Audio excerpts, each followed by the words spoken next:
நான் சொல்கிறேன் தம்பி, எனக்கு அதை பற்றி ஒன்றும் இதெல்லாம் ஏன் சொன்னீங்கன்னு கேட்காதீங்க, நான் சொல்லுவேன். இந்த படம் வாழ்க்கையில் என்னுடைய கடைசி நிமிடம் வரை மறக்க முடியாத ஒரு படம். நான் ஒரு வீடு கட்டிக்கிட்டு இருக்கும்போது, நான் சொல்கிறேன் தம்பி, எனக்கு அதை பற்றி ஒன்றும் இதெல்லாம் ஏன் சொன்னீங்கன்னு கேட்காதீங்க, நான் சொல்லுவேன், அது எனக்கு கடமை. வீடு கட்டிக்கிட்டு இருக்கும்போது எனக்கு பணம் பற்றாக்குறை. இந்த படத்தில் சொல்லியிருக்காங்க, ஆனால் இன்னும் கமிட் ஆகலை.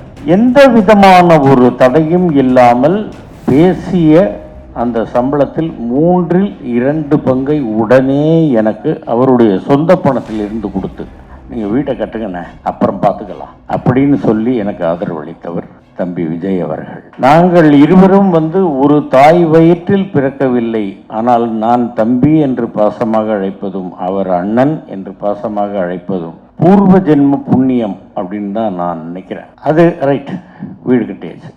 ஃபர்ஸ்ட் ஷெட்யூல் முடிஞ்சதுக்கு வந்த உடனே எனக்கு ப்ரமோஷன் கிடைச்சது. அப்பா அப்படிங்கிற ஸ்தானத்தில் இருந்து தாத்தா என்கிற ஸ்தானம் எனக்கு கிடைச்சது. என் மகள் இந்த மாதிரி கன்சீவாக இருக்காங்க அப்படின்னு கேள்விப்பட்டோன்னே நான் தம்பிக்கிட்ட சொன்னேன், தம்பி அடுத்தடுத்து இந்த மாதிரி கூப்பிடுங்க, என் மகனுக்கும் கல்யாணம் ஆகி அவருக்கும் மனைவி கன்சீவ் ஆகி நான் மறுபடியும் ஒரு தாத்தாவாகணும்னு நான் ஆசைப்படுறேன் அப்படின்னேன்.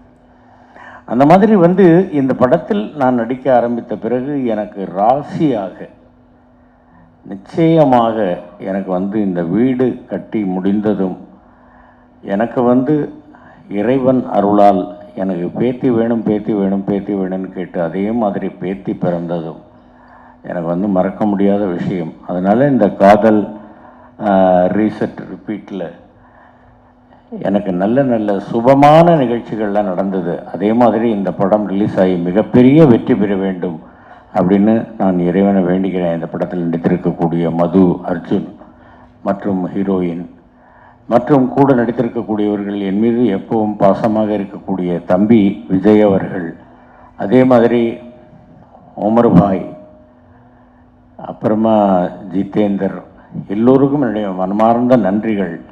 பத்திரிகை ஊடகத்துறை நண்பர்கள் அனைவருக்கும் என்னுடைய பணிவான வணக்கங்கள்.